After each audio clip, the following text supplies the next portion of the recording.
Hello student. आज हम ninth standard का पॉलिनोमियल देखेंगे, चैप्टर नंबर 2.1। और इसमें हम 5 क्वेश्चन करेंगे जो भी फर्स्ट यूनिट में है 2.1 में। और साथ ही हम देखेंगे कि पॉलिनोमियल क्या होती है और उसके टाइप्स कितने हैं on the basis of terms and exponent, और वेरिएबल, कांस्टेंट, कोफिशिएंट और डिग्री, ये सब क्या होता है। ठीक है, तो इसी तरह की वीडियोस को पाने के लिए आप सब्सक्राइब कर सकते हैं हमारे channel basics of computer science को। चलिए शुरू करते हैं पॉलिनोमियल से। ठीक है, देखिए जो पॉलिनोमियल होती है, बिल्कुल सिंपल भाषा में आपको दिखाता हूँ कि एक्चुअल में ये होता क्या है। ठीक है, पॉलिनोमियल को हिंदी में हम बोलते हैं बहुपद। ठीक है, और बहु है, बहु का सिंपली मतलब होता है एक से ज्यादा, और पद का मतलब होता है टर्म। ठीक है, टर्म्स, पद या पार्ट, कुछ भी आप बोल सकते हो। यानी इस पॉलिनोमियल का मतलब है एक से ज्यादा टुकड़े, अंश या फिर पद, जिसको हम टर्म्स बोलते हैं। ठीक है, अभी चलो हम एक इक्वेशन लेते हैं। सपोज हमारे पास इक्वेशन है ए एक्स प्लस बी। अब बताओ ये पॉलिनोमियल है या नहीं। अब देखो यहाँ पे कितनी टर्म्स आ रही हैं, एक ये और एक ये, कितनी टर्म्स है, दो टर्म्स है। और हमारा पॉलिनोमियल क्या बोलता है कि इसमें एक से ज्यादा टर्म्स होती हैं, यानी बहुत सारी टर्म्स होती हैं। तो यहाँ पे एक से ज्यादा टर्म्स हैं, यानी कि ये पॉलिनोमियल है। चलो एक और एग्जांपल लेते हैं। जैसे हमारे पास है x डिवाइडिंग बाई y, तो क्या ये पॉलिनोमियल है। अब देखिए यहाँ पे पॉलिनोमियल को जो डिवाइड करता है, उसकी दो कंडीशन होती है पॉलिनोमियल के पार्ट्स को। ठीक है, यानी पॉलिनोमियल की जो टर्म्स हैं उसको हम किस तरह से डिवाइड कर सकते हैं, एक एडिशन से और एक सब्ट्रैक्शन से। मतलब ये दो ही सिंबल हैं, प्लस और माइनस, जिसके अकॉर्डिंग इन टर्म्स को हम डिवाइड कर सकते हैं, यानी टुकड़ों में बांट सकते हैं। इसके अलावा मल्टीप्लाई या डिवीजन कुछ भी हो तो उसको हम पॉलिनोमियल नहीं बोलेंगे। ठीक है, क्योंकि ये एक्चुअल में एक ही टर्म होता है। जैसे ये एग्जांपल देखो, मैंने यहाँ पे लिखा है ए एक्स इंटू बी, तो ये एक्चुअल में एक ही टर्म है, लिखा मल्टीप्लाई करके अलग से है, बट टर्म एक ही है। जैसे ये टोटल आएगा ए बी एक्स या फिर ए एक्स बी, राइट। अब इस टर्म को देखो, 1/√x, तो इसमें क्या है, ये भी एक ही टर्म है, क्योंकि यहाँ पे ना प्लस लगा है ना माइनस लगा है। पॉलिनोमियल के लिए क्या बताया मैंने अभी आपको कि एक तो इसके एक से ज्यादा टर्म होगी, और सेकेंडली इसके जो टर्म को हम स्प्लिट करेंगे वो या तो प्लस से करेंगे या फिर माइनस से करेंगे। और इस केस में हमारे पास क्या है, सिर्फ एक ही टर्म है। ठीक है, तो इनको हम एक ही टर्म बोलेंगे, मल्टीप्लाई और डिवीजन को, इसलिए ये पॉलिनोमियल नहीं होते। पॉलिनोमियल का एग्जाम्पल है जैसे a x square plus b x plus 4। चलिए क्लियर हो गया, आपको थोड़ा सा आइडिया लग गया होगा कि पॉलिनोमियल क्या होती है और इसके पार्ट्स को हम कैसे डिवाइड करते हैं, यानी टुकड़े कैसे करते हैं इसके।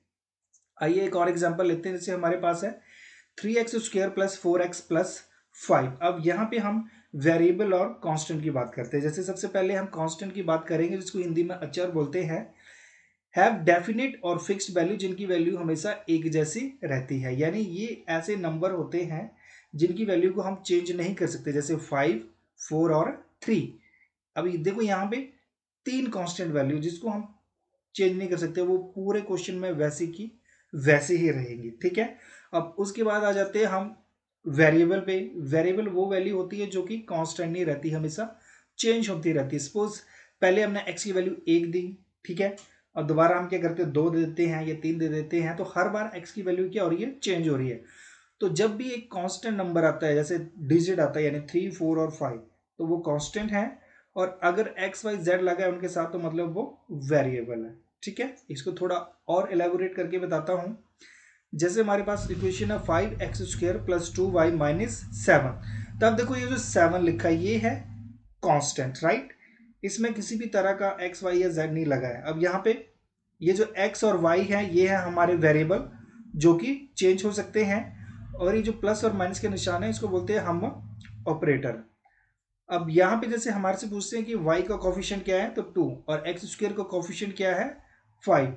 यानी जब वेरिएबल के साथ कोई वैल्यू लगती है, जैसे डिजिट 5 और 2 लग रहा है, तो वो हो गया इसका कोफिशिएंट। ठीक है, चलो पॉलिनोमियल के बारे में और हम देख लेते हैं कि पॉलिनोमियल के पास क्या क्या होता है। ठीक है, देखो एक तो उसके बाद टर्म्स होती है। जैसे यहाँ पे कितनी टर्म है, 1, 2 और 3 टर्म है, ये पॉइंट हो गया। सेकेंडली उसके पास कांस्टेंट होता है जैसे 5, ठीक है। फिर उसके पास वेरिएबल होते हैं, ये x वेरिएबल है यहाँ पे, और ये x है, ये y है। फिर नॉन नेगेटिव डिग्री, यानी इसकी जो पावर होती है वो नॉन नेगेटिव होती है या होल नंबर होती है, ठीक है। देखो यहाँ पे 1 है, यहाँ पे 2 है, तो ये सही है। यहाँ पे 2 है, 1 है, ये भी सही है। अगर यहाँ पे 0.5 होता या -2 होता तब ये पॉलिनोमियल नहीं होती, ठीक है। और फिफ्थ है स्टैंडर्ड फॉर्म। स्टैंडर्ड फॉर्म का मतलब है इंक्रीजिंग ऑर्डर और decreasing order in term of their power, यानी इनकी जो पावर है वो स्टैंडर्ड फॉर्म, सॉरी, ये जो इक्वेशन है स्टैंडर्ड फॉर्म में लिखी जाती है। या तो इनकी पावर्स को हम इंक्रीजिंग ऑर्डर में लिखते हैं या फिर डिक्रीजिंग ऑर्डर में। जैसे यहाँ पे देखो एक्स स्क्वायर प्लस 4x, यानी पहले 2 है पावर, फिर 1 है, यहाँ पे भी पहले 2 है, फिर 1 है, ठीक है। तो इनकी जो पावर है या तो इंक्रीजिंग ऑर्डर में लिखेंगे या फिर डिक्रीजिंग ऑर्डर में। थोड़ा और देख लेते हैं। कांस्टेंट के एग्जांपल हो गए 1 2 3, वेरिएबल हो गए GHX y, और एक्सपोनेंट हो गए जो पावर होती है हमारी, जैसे 5 in x raise to power 5 etcetera. देखो फ्रेंड्स, एक बार फिर से देख लो, जो भी पॉलिनोमियल होगी, एक तो उसके पास टर्म्स होगी, ठीक है, एक से ज्यादा टर्म्स होगी। सेकेंडली कांस्टेंट होगी, फिर वेरिएबल, उनकी पावर होगी नॉन नेगेटिव यानी होल नंबर होगा, और उनको हम स्टैंडर्ड फॉर्म में लिखेंगे। या तो पावर्स उनकी इंक्रीजिंग ऑर्डर में लिखी जाएगी इक्वेशंस की, या फिर डिक्रीजिंग ऑर्डर में, ठीक है। इसके बाद और देखते हैं हम एक इक्वेशन देखते हैं। चलो यहाँ पे पॉलिनोमियल की, यहाँ पे लिखा है ax² plus bx plus c is a polynomial. अच्छा, अभी इस इक्वेशन को भूल जाओ, ठीक है। जो पीछे हमने पढ़ा था पॉलिनोमियल, जो भी मैंने आपको पिछली 2 स्लाइड में बताया, उसको याद करो क्या क्या बोला था। एक तो बोला था कि इसके पास एक से ज्यादा टर्म्स होती है, ठीक है। तो यहाँ पे देखो कितनी टर्म्स है, 1 2 और 3, ठीक है। यानी इस कंडीशन को ये फुलफिल करता है, ये कंडीशन को, मतलब इसके पास एक से ज्यादा टर्म्स है। सेकेंडली क्या बोला था, इसके पास कांस्टेंट वैल्यू थी, जैसे सी हो गया, ये कांस्टेंट वैल्यू है। इसके पास वेरिएबल होता है, अब देखो वेरिएबल यहाँ पे एक्स है, और इसकी जो फॉर्म है वो स्टैंडर्ड फॉर्म में लिखा होता है, ठीक है। स्टैंडर्ड फॉर्म में पहले एक्स की पावर 2 है, फिर 1 है, फिर और मैंने बोला था कि इसकी जो एक्सपोनेंट यानी पावर होता है वो नॉन नेगेटिव नंबर होता है। देखो यहाँ पे एक्स की पावर 2 है और यहाँ पे 1, यानी कोई भी नंबर जो है वो नेगेटिव नहीं है, होल नंबर है, ठीक है। तो यानी ये जो इक्वेशन है ax² plus bx plus c is a polynomial, यानी ये एक पॉलिनोमियल है where A B C are a real number, यानी यहाँ पे आप कोई भी नंबर आप डाल सकते हो, 2 4 6 8 10 कुछ भी, ठीक है। और नेक्स्ट क्या बोला है, all the exponent of x are non negative integer. अब देखो इसकी जितनी भी पावर्स है x की, वो क्या होगी, नॉन नेगेटिव नंबर, ठीक है। अब देखो फिर से आपको क्लियर हो गया, फिर टिप्स पे याद रखो। सबसे पहले पॉलिनोमियल में क्या होगा, एक से ज्यादा टर्म। सेकेंडली वेरिएबल होंगे, थर्ड नंबर पे इसके पास कांस्टेंट होंगे, फोर्थ नंबर पे इसकी जो पावर होगी वो नॉन नेगेटिव नंबर होगी, और फिफ्थ नंबर पे होगा वो स्टैंडर्ड फॉर्म, यानी इसका जो भी क्वेश्चन लिखा होगा वो तो पावर्स में इंक्रीजिंग ऑर्डर में लिखा होगा या फिर डिक्रीजिंग ऑर्डर में लिखा होगा, ठीक है। नेक्स्ट हम चलते हैं types of polynomial on the basis of terms. Terms यानी पद, ठीक है, उसके बेसिस पे हम कितने पार्ट्स में इन पॉलिनोमियल को डिवाइड कर सकते हैं। सबसे पहले आता है हमारे पास मोनोमियल। मोनो का मतलब होता है सिंगल, यानी एक ही टर्म, ठीक है। अब यहां पे देखो एग्जाम्पल दिए अलग अलग, जैसे 2x है, कोई प्लस और माइनस नहीं है इसके साथ, तो इसलिए ये एक टर्म है, ये भी 2 भी एक टर्म है, 5x³ एक टर्म है, और -5y² ये भी एक ही टर्म है, ठीक है। अब देखो यहां पे मैं बोल रहा हूं कि पॉलिनोमियल के types on the basis of terms, यानी टर्म्स के हिसाब पे पॉलिनोमियल के टाइप बताइए। तो ये हो गया हमारे पास मोनोमियल। बट आपको एक बात, मतलब आपको दिमाग में रखनी है कि ये क्या है, मोनोमियल है जो पॉलिनोमियल नहीं है। क्यों नहीं है, क्योंकि मैंने बोला था कि जो पॉलिनोमियल होती है उसमें एक से ज्यादा टर्म होती है। अब यहाँ पे एक ही टर्म है, इसलिए हम मतलब टर्म्स के हिसाब से तो हम इसको देखेंगे कि ये मोनोमियल इसका टाइप है, इसको हम पढ़ेंगे, बट ये पॉलिनोमियल नहीं है। सेकेंडली हमारे पास आ जाता है बाइनोमियल। बाइनोमियल का मतलब होता है द्विपद, यानी इसके पास दो टर्म्स होती हैं, ओके। जैसे यहाँ पे एग्जांपल है x² माइनस एक्स और y30 प्लस 1, तो यहाँ पे एक टर्म ये होगी, एक ये होगी, और सेकंड एग्जांपल में एक टर्म ये है और एक ये है। मोनोमियल सिंगल यानी एक टर्म, बाइनोमियल यानी दो टर्म्स, और नेक्स्ट है ट्राइनोमियल यानी त्रिपद जिसकी हमारे पास तीन टर्म्स होती है। जैसे यहां पे ये देखो दोनों एग्जांपल में तीन तीन टर्म्स, राइट। अब इतना हो गया। नेक्स्ट हम देखते हैं the types of polynomial on the basis of degree और एक्सपोनेंट, यानी डिग्री पावर या उसकी जो घात होती है उसके अकॉर्डिंग पॉलिनोमियल कितने टाइप की होती है। सबसे पहले हम देखते हैं लीनियर, जिसको हम बोलते हैं हिंदी में रैखिक, राइट। लीनियर, अब इसको देखना है इसकी पावर क्या होती है, वन होती है। सबसे पहले हम वन से स्टार्ट करेंगे। तो देखो यहाँ पे है 4x+5 यानी x की पावर कितनी है, वन। बाय डिफॉल्ट हम वन लिखते नहीं है इसलिए यहाँ पे नहीं लिखा है। ये है 2y यानी यहाँ पे y की पावर कितनी है, वन। फिर t+√2 ये कांस्टेंट वैल्यू और ये t यानी वन, t की पावर है वन। ठीक है, तो सबसे पहला टाइप आता है हमारे पास लीनियर पॉलिनोमियल। लीनियर पॉलिनोमियल वो होती हैं जिनमें जो सबसे बड़ी पावर होगी, सबसे बड़ी जो डिग्री होगी वो क्या होती है, वन होती है। सेकंड आ जाते हैं हम क्वाड्रेटिक। क्वाड्रेटिक का मतलब होता है द्विघात, यानी जिसकी जो पावर होती है वो दो होती है। अब यहाँ पे देखो हमारे पास है 2x² + 5, तो यहाँ पे मैक्सिमम डिग्री कितनी है, टू। और फिर आगे एग्जांपल 5x² + 3x, यानी यहाँ पे भी मैक्सिमम पावर है हमारे पास टू, यानी ये क्या है, क्वाड्रेटिक इक्वेशन। थर्ड आ जाते हैं हमारे पास क्यूबिक, जिसको हम घन या त्रिघात बोलते हैं, यानी इसमें हमारे पास सबसे मतलब एक इस इक्वेशन में कोई ऐसा टर्म होगा जिसकी पावर सबसे ज्यादा थ्री होगी। जैसे यहाँ पे 6x³ - x, तो यहाँ पे इसकी जो पावर है वो है हमारे पास थ्री। फिर ये एग्जांपल है 2x³ + 4x² + 5x + 7, यहाँ पे सबसे ज्यादा पावर है हमारे पास थ्री, तो इसलिए ये हुआ हमारे पास क्यूबिक पॉलिनोमियल। अब देखो दोस्तों यहाँ पे सपोज हमारे पास कोई भी कांस्टेंट वैल्यू नहीं, यहाँ पे हम ले लेते हैं मतलब 7 की जगह 0 ले लेते हैं, और जितने भी x हैं ये इसकी जगह हम 0 पुट कर देते हैं, राइट। अब देखो 0 पुट कर दिया तो ये सारे ऑटोमेटिकली पूरी इक्वेशन क्या हो जाएगी, 0 हो जाएगी। अब देखो यहाँ पे x की वैल्यू 0 भर दें हम, तो ये 6 × 0 0 0 - 0 0, यानी सपोज ये पूरी ही इक्वेशन कोई भी एग्जाम्पल है वो कंप्लीटली जीरो है, तो उसको हम बोलते हैं जीरो पॉलिनोमियल। और इस केस में जो घात होती है वो होती है नॉट डिफाइंड, यानी उसमें डिग्री डिफाइन नहीं होती है, ठीक है। चलिए और आगे देखते हैं। अब नेक्स्ट देखिए कि हमें कोई भी पॉलिनोमियल दी है उसकी सॉल्यूशन कैसे निकालते हैं। अब देखो क्वेश्चन में आपसे कुछ भी पूछा हुआ रह सकता है, जैसे root of a polynomial, zero of polynomial and the solution of a polynomial, यानी आपने कंफ्यूज नहीं होना है। सॉल्यूशन भी एक ही चीज है, रूट भी एक ही चीज है और जीरो भी एक ही चीज है, यानी इन तीनों में से क्वेश्चन में कुछ भी लिखा हो आपका मेथड सिंपली एक ही होता है इसमें, मतलब इनकी जीरोस निकालने के लिए। और हिंदी में हम जिसको बोलते हैं बहुपद का शून्याक या बहुपद के हल, राइट। तो अभी देखिए सपोज हमारे पास कोई पॉलिनोमियल है x-2।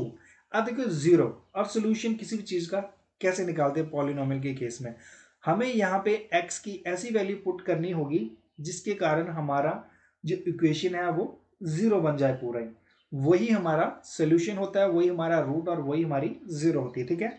अब देखिए यहाँ पे 2 लिखा है तो सिंपली हम यहाँ पे 2 लिख दें, यानी x की वैल्यू 2 भर दें तो 2 - 2 हमारे पास आ जाएगा जीरो, वो इसका क्या है, सोल्यूशन है, यानी इसका जीरो। जैसे आपको बोलेंगे find the zero of a polynomial, तो हमारे पास आंसर आ जाएगा 2 आ जाएगा, ठीक है।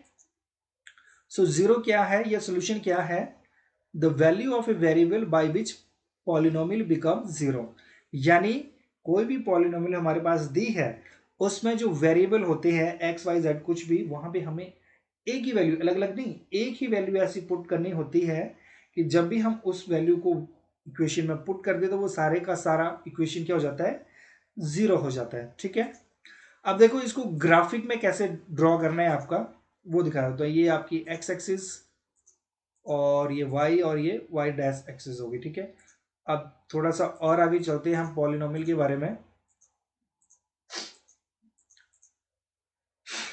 यहां तक आपको पता है, अभी हम जो लीनियर पॉलिनोमियल है उसके बारे में देख लेते हैं। सपोज हमारे पास इक्वेशन है, जैसे यहाँ पे थी P X is equal to x - 2, तो यहाँ पे हम मान लेते हैं पी एक्स की जगह वाई ले लेते हैं, यानी Y is equal to X minus two. अब इसको हमें ग्राफिकली कैसे रिप्रेजेंट करना है वो हम देख लेते हैं, और हम यहाँ पे देखेंगे कि कौन सी इक्वेशन के कितने सोल्यूशन हो सकते हैं। बिना देखे ही हम उसको बता सकते हैं कि कितने सोल्यूशन जो है इसके होंगे। ठीक है, अब देखो अगर मैं x की वैल्यू 0 पुट करूं तो y आ जाता है -2, x की वैल्यू 2 पुट करूं तो y आ जाता है 0। ठीक है, सो इसका सिंपली मतलब यही है कि ये हमें बताएगा कि x एक्सिस पे ये वैल्यू कितनी बार कट करेगी या कितनी बार आएगी। अब देखो इसको ऐसे समझते हैं, ये x एक्सिस और y एक्सिस ले ली हमने, ये 0 है और यहाँ पे सपोज ये -2 है, क्योंकि यहाँ पे y -2 करना है ना, हमें 1 नहीं लिखे, मैंने जो जो चाहिए वही लिखा है, यानी 0 -2, और ये मान लेते हैं हमारे पास 2। ठीक है, अब देखो जब x की वैल्यू 0 है और y की वैल्यू -2, लगभग यहाँ पे कट करेगा, और जब x की वैल्यू 2 है यानी ये, तो y की वैल्यू भी यहाँ पे, तो हमारे पास इस तरह की लाइन बन जाएगी। तो यहाँ पे देखो x एक्सिस को ये लाइन कितने बार काट रही है, एक ही बार काट रही है। ठीक है, क्योंकि यहाँ पे क्या है, लीनियर इक्वेशन है। तो अभी आपको समझना है कि किसी भी लीनियर इक्वेशन के कितने सॉल्यूशन हो सकते हैं, एक ही सॉल्यूशन हो सकता है। वो हमें कैसे लगता है पता, क्योंकि लीनियर इक्वेशन में मैक्सिमम पावर कितना होता है, 1, और जितना पावर होता है उतना ही मैक्सिमम सॉल्यूशन हमारे पास होते हैं। अब यहाँ पे देखो x⁻1 लिखा है, तो आप कोई भी वैल्यू पुट कर लो, कोई भी आप ग्राफ बनाओगे किसी भी टाइप की वैल्यू करके, तो यहाँ पे जो x को ये काटेगी ना लाइन, एक ही बार काट सकती है। ठीक है, तो यहाँ पे हमारे पास पॉइंट हो गए 0 और -2, और यहाँ पे हो गए हमारे पास 2 और 0। ठीक है, ये एग्जाम्पल है, कोई और देखो बुक से एग्जाम्पल है, यहाँ पे भी देखो x एक्सिस एक ही बार इसको काट रही है। ठीक है, तो अब देखो यहाँ पे एक बार काटा, सपोज हमारे पास कोई एक और लाइन है इस तरह से, और कोई इस तरह से ये लाइन है, मतलब अलग अलग वैल्यू पुट करेंगे। ऐसे मान के चलो कि एक लाइन ये आ गई, एक इस तरह से आ रही है और एक इस तरह से आ रही है, तो आपने देखा कि यहाँ पे एक्स एक्सिस को ये सिर्फ एक ही बार काट रही है। ठीक है, तो यानी इसके मैक्सिमम सोल्यूशन कितने हो सकते हैं, 1, क्योंकि यहाँ पे मैक्सिमम पावर है 1, और मिनिमम सोल्यूशन हो सकते हैं हमारे पास 0। जैसे ये y पे कोई वैल्यू सपोज y2 आता है यहाँ पे, x0 और y2, तो यहाँ पे x को तो ये टच ही नहीं करेगा। ठीक है, तो इस केस में कितने सोल्यूशन आ जाएंगे, 0। y x को नहीं काट रहा है तो यानी नो सोल्यूशन। तो हम देखते हैं कि जो लीनियर पॉलिनोमियल है उसके मैक्सिमम सोल्यूशन 1 हो सकते हैं और मिनिमम हो सकते हैं 0। राइट, मिनिमम तो किसी के भी 0 हो ही सकते हैं। अब एक और देखो, अब हम देखते हैं क्वाड्रेटिक यानी द्विघात। क्वाड्रेटिक में मैक्सिमम पावर कितना होता है, 2। तो इसका मतलब है कि यहां पे जब हम इसको ग्राफिकली रिप्रेजेंट करेंगे तो एक्स एक्सिस को मैक्सिमम वो वैल्यूज 2 ही बार काट सकती है। ठीक है, एक बार भी काट सकती है और 0 बार भी काट सकती है। फॉर एग्जाम्पल, और ये जीरोज मतलब x की क्या वैल्यू, सपोज यहाँ पे 2 भरेंगे हम तो 4 - 4 0, 0 4 आएगा यहाँ पे। अब देखिए अलग अलग ग्राफ है, ये पैराबोला टाइप ग्राफ बने हुए हैं यहाँ पे। तो अभी यहाँ पे देखना, जैसे फर्स्ट ग्राफ है तो यहाँ पे x एक्सिस को कितने बार काट रही है, 2 बार काट रही है, यानी इसके कितने सोल्यूशन होंगे, 2, इसके भी 2, इसका 1 और इसका भी 1। ठीक है, और मिनिमम कितने सोल्यूशन हो सकते हैं, नो सोल्यूशन। जैसे यहाँ पे 2 बार काट रही है, और सपोज कोई ग्राफ इस तरह से बनता है आपका, तो x को नहीं काट रही है ना। तो आपने यहाँ पे देखा मैक्सिमम 2 सोल्यूशन, 1 भी हो सकते हैं और नो सोल्यूशन भी हो सकता है। तो यानी जब भी आपके पास क्वाड्रेटिक इक्वेशन आएगा तो उसका मैक्सिमम सोल्यूशन या तो 2 होंगे, 1 होंगे या फिर 0। नेक्स्ट हम क्यूबिक देख लेते हैं। सपोज यहाँ पे क्यूबिक में 8 लिखा है, तो यहाँ पे हम 2 फिल करेंगे तो ये 0 आ जाएगा, यानी इसके 0 आ जाएंगे हमारे पास 2। राइट, ये इक्वेशन का एग्जाम्पल है 6x³ - x। अब यहाँ पे ये देखो ग्राफ है ना, तो क्यूबिक में मैक्सिमम, अब इसकी पावर 3 है तो मैक्सिमम x एक्सिस को ये 3 बार काट सकता है, जैसे ये और ये। ठीक है, तो यहाँ पे जो मैक्सिमम सोल्यूशन इसके निकल सकते हैं 2, फिर 2 1, और मिनिमम सोल्यूशन हो सकते हैं आपके पास 0। ठीक है, अभी हम एक्सरसाइज पे आ जाते हैं। अब पूरा अपना देख लिया है। अभी आपको, अगर आपको ये कॉन्सेप्ट क्लियर हो गए होंगे, इस यूनिट को करने से पहले फिर से एक बार इस वीडियो को रिपीट कर लेना, और जो भी मैंने बताया है पॉलिनोमियल, उसकी टर्म्स, कोफिशिएंट, वेरिएबल, फिर वो पावर के बारे में जो भी बताया है वो सारा आपने ध्यान से अपने दिमाग में बिठा लेना है, जिससे क्या होगा, आप बिना कोई ज़्यादा दिमाग लगाए क्वेश्चन को देखते ही फर्स्ट यूनिट को आप सॉल्व कर लेंगे। ठीक है, अब देखो फर्स्ट क्वेश्चन है हमारे पास, which of the following expressions are polynomial in one variable and which are not, state reasons for your answer. अब देखो यहाँ पे पूछा है हमारे से कि जो भी इक्वेशन इन्होंने दी है उनमें कौन कौन सी पॉलिनोमियल है। ठीक है, और ये भी पूछा है कि वन वेरिएबल में पॉलिनोमियल होनी चाहिए, और जो नहीं है उनका रीजन देना है। ठीक है, अब देखो इसको मैं जबानी बता दूं, जो भी अभी मैंने आपको फार्मूले बताए हैं या तरीके बताए हैं पॉलिनोमियल के बारे में, जितनी भी बातें बताई तो आपको इसको आप जबानी ही इनको कर लोगे। अब देखो यहाँ पे मैक्सिमम पावर कितनी है, 2 है, और मैक्सिमम नंबर ऑफ टर्म्स भी हैं, सब कुछ है हमारे पास। देखो यहाँ पे टर्म्स है, नॉन नेगेटिव पावर है, स्टैंडर्ड फॉर्म में लिखा हुआ है, कांस्टेंट भी है, वेरिएबल भी है, तो इस हिसाब से ये क्या है हमारे पास पॉलिनोमियल है। और इसमें हमने एक ही वेरिएबल में है, ठीक है, इसमें एक ही वेरिएबल है, एक्स यूज हो रहा है। यहाँ पे ये भी पॉलिनोमियल है, ठीक है, क्योंकि यहाँ पे आप देख रहे हैं कि नॉन नेगेटिव पावर है, एक से ज्यादा टर्म है। और यहाँ पे देखो टी की पावर कितनी आ जाएगी, 1/2, और जब 1/2 को डिवाइड करेंगे तो 0.5 आ जाएगी, यानी होल नंबर में आ रही है इसकी पावर, होल नंबर में नहीं आ रही है इसकी पावर। ठीक है, इसलिए ये पॉलिनोमियल नहीं होगा, जैसे कि मैंने आपको बताया कि पावर जो है नॉन नेगेटिव और होल नंबर होनी चाहिए। अब यहाँ पे भी ये पॉलिनोमियल नहीं है, क्योंकि जब इसको 2/y लिखा है यानी ये एक ही टर्म है। ठीक है, एक ही टर्म है और इसका पावर क्या है, एक आ रहा है, और इसको जब हम सॉल्व करेंगे तो y⁻⁻1 आएगा, नेगेटिव पावर आ रहा है, इसलिए ये पॉलिनोमियल नहीं है। और ये भी पॉलिनोमियल नहीं है क्योंकि इसमें हम 3 वेरिएबल देख रहे हैं। ठीक है, तो देखिए बारी बारी से हम क्वेश्चन को देखेंगे। सो फर्स्ट का आंसर है जैसे it is a polynomial in one variable. अब देखो पॉलिनोमियल है, सारी कंडीशन फुलफिल कर रहा है ये, स्टैंडर्ड फॉर्म में एक से ज्यादा टर्म, नॉन नेगेटिव पावर्स, ठीक है, और वेरिएबल भी एक ही यूज कर रहा है जैसे एक्स। और ठीक है, फिर it is a polynomial in one variable as it has only one variable x, यानी उसके पास एक ही वेरिएबल है जो कि एक्स है, और इसकी जो पावर है वो है होल नंबर है। ठीक है, सेकेंड नंबर पे आ जाए हम, तो अब देखो it is a polynomial in one variable, और वो वन वेरिएबल है वाई, ठीक है, which has a power in whole number. अब यहां पे देखो पावर रूट आ रहा है ना, तो यहां पे ये पॉलिनोमियल नहीं है, तो हम लिखेंगे it is not a polynomial as it has power in root, that is not in whole number. Fourth number पे अब इसको थोड़ा मैं एक्सप्लेन करके दे देता हूं। अब देखो यहाँ पे जैसे x रेज टू पावर -2 हमारे पास हो जाता है 1/x²। क्लियर है, यानी जब x raise to power negative number होता है तो उसको हम लिख देते हैं दूसरी तरफ, फॉर एग्जाम्पल, यानी नेगेटिव हटाना तो हम इस तरह से लिख सकते हैं 1/x²। उसी तरह से जब हमारे पास 1/x² होगा तो दूसरी तरफ फिर से कहाँ चला जाएगा, x-2, तो यहाँ पे देखो हमारे पास y+2-1 हो जाएगा।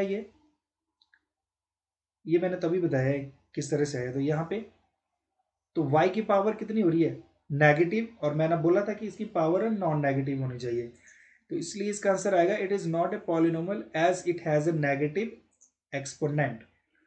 ये पॉलिनोमियल नहीं है क्योंकि यहाँ पे देखो इन वन वेरिएबल, एक से ज्यादा वेरिएबल है यहाँ पे, इसलिए ये पॉलिनोमियल नहीं है। अभी हम क्वेश्चन नंबर 2 पे चलते हैं, कॉफिशिएंट फाइंड आउट करना है। अब देखो जिसका भी कॉफिशिएंट पूछा है तो उसका सिंपली आपने देखना है कि उसके साथ डिजिट कौन सा अटैच है। जैसे यहाँ पे x² लिखा है तो पूरी टर्म में जहां भी x² के साथ 2, 4, 6, 8, 10 कोई भी डिजिट लिखा होगा वही इसका कॉफिशिएंट होता है। ठीक है, ये क्वेश्चन है हमारे पास।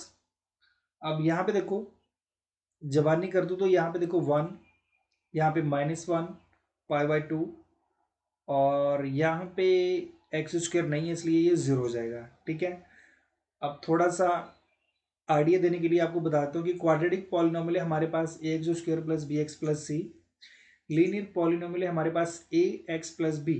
अब इनकी जब हम कॉफिशिएंट की बात करें तो जैसे हमें अगर सपोज x² का कॉफिशिएंट फाइंड आउट करना है तो x² का कॉफिशिएंट इन दोनों केसेस में होगा हमारे पास, सॉरी, x² का यहाँ पे a और सिंपली x का इस इक्वेशन में देखें तो a है, और इस इक्वेशन में x का आंसर देखो तो वो होगा b होगा वहां पे, ठीक है। तब देखो ये इक्वेशन है तो एक्स स्क्वायर के साथ कुछ भी नहीं है, मतलब 1 लगा है, तो क्या होगा इसका आंसर 1। यहां पे भी 1 है पर नेगेटिव नंबर है, इसलिए इसका आंसर होगा -1। यहाँ पे π/2, और यहाँ पे कुछ भी नहीं है तो इसका कॉफिशिएंट होगा 0, ठीक है। यानी जिस भी चीज का कॉफिशिएंट, अभी देखो फिर से रट्टा मारने की जरूरत नहीं है। सपोज यहाँ पे x² पूछा है ना, अब मैं बोलता हूँ कि इन सब में x का कॉफिशिएंट निकालो, तो यहाँ पे क्या हो जाएगा 1, यहाँ पे 0 क्योंकि x नहीं है, यहाँ पे भी 1, और यहाँ पे x का कॉफिशिएंट क्या हो जाएगा हमारे पास √2। अब देखो x³ का देखो तो ये 0, ये भी 0, ये भी 0, बट ये जो इक्वेशंस है यहाँ पे 1 होगा कॉफिशिएंट ऑफ x³, ठीक है। चलो अब नेक्स्ट क्वेश्चन पे चलते हैं। अब देखो बोल रहा है give one example of each of binomial of degree 35 and monomial of degree 100। ये बिल्कुल सिंपल क्वेश्चन है, किसी भी टाइप का रट्टा मारने की जरूरत नहीं है। देखो जैसे मैंने आपको टाइप्स बताई थी मोनोमियल और बाइनोमियल। मोनोमियल में मैंने आपको बोला था कि एक टर्म होती है और बाइनोमियल में 2 टर्म होती है। और यहाँ पे देखो इसकी पावर 35 है और इसकी पावर 100 है। तो अभी देखो मैं आपको बताता हूँ, 1 मिनट रुकना जरा।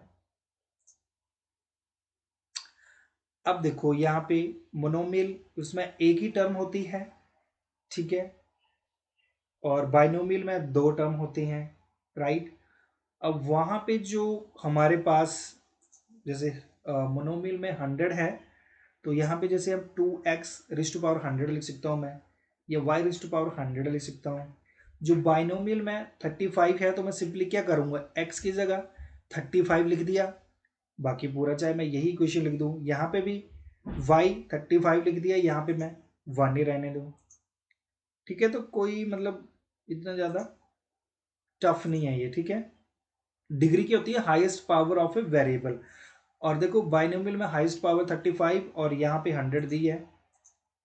और बाइनोमियल की बात करें तो बाइनोमियल में हमारे पास 2 टर्म्स होती है, यानी उनमें वेरिएबल की एक पावर क्या होगी 35 होगी। तो फॉर एग्जांपल जैसे मैं यहाँ पे लिख रहा हूँ x⁻35 + x, ठीक है। बाइनोमियल बोला है ना, बाइनोमियल का एग्जांपल देना है, इसकी पावर कितनी है 35। बाइनोमियल में 2 टर्म्स होती हैं, देखो यहाँ पे 2 टर्म्स है, और मैक्सिमम पावर यानी उसकी जो डिग्री होगी वो होगी 35।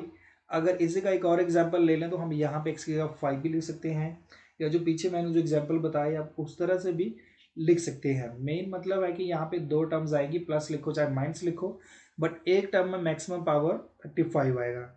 अब यहाँ पे मोनोमियल लिखा है, मोनोमियल में एक ही टर्म होती है, यानी x y z कुछ भी लिखो ⁻100 आएगा उसका, और कुछ नहीं है ज़्यादा। जैसे यहाँ पे t⁻100 लिख दूँ मैं, चाहे y⁻100 लिख दूँ। तो बहुत ही इजी क्वेश्चन है ये, कोई ज़्यादा रट्टा मारने की जरूरत नहीं है। अब देखो right the degree of each of the following polynomial, यानी इनकी हमें डिग्री फाइंड आउट करनी है। डिग्री किसी भी इक्वेशन में जो भी वेरिएबल हमने यूज किया होता है, एक ही वेरिएबल होता है, ठीक है, तो उसकी जो मैक्सिमम पावर होती है उसको बोलते हैं हम डिग्री।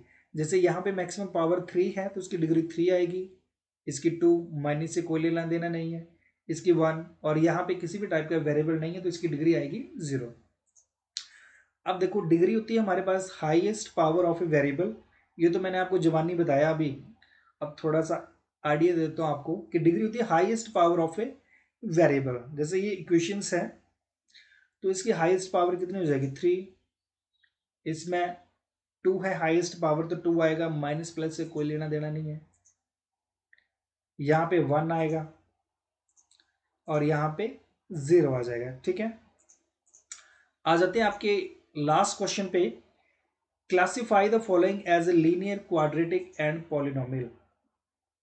ये भी मैंने आपको बताया था कि कब कोई इक्वेशन लीनियर क्वाड्रेटिक और पॉलिनोमियल। यहाँ पे देखो लीनियर में हमारे पास क्या होता है, पावर 1 होती है, क्वाड्रेटिक में पावर 2 होती है, बाकी किसी इक्वेशन से हमें कोई लेना देना नहीं है, टर्म जितने मर्जी हो, सिंगल टर्म हो, कोई लेना देना नहीं है, हम सिंपली पावर देखेंगे, ठीक है। तो पावर यहाँ पे क्या है 1, क्वाड्रेटिक में 2, क्यूबिक में 3। तो चलिए आ जाते हैं आपके सोल्यूशन पे।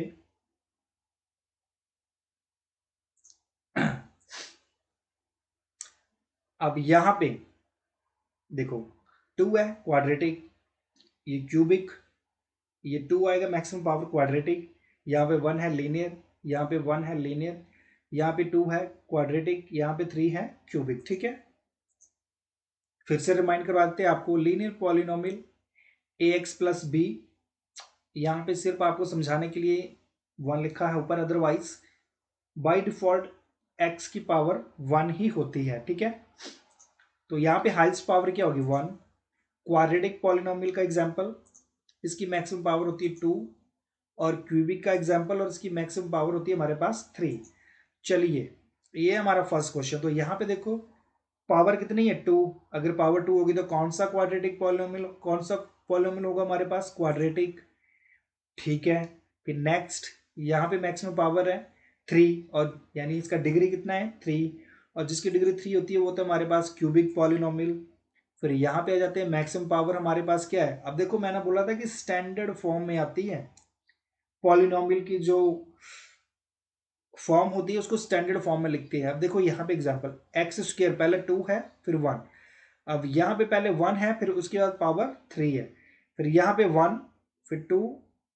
ठीक है, बढ़ रही है ना।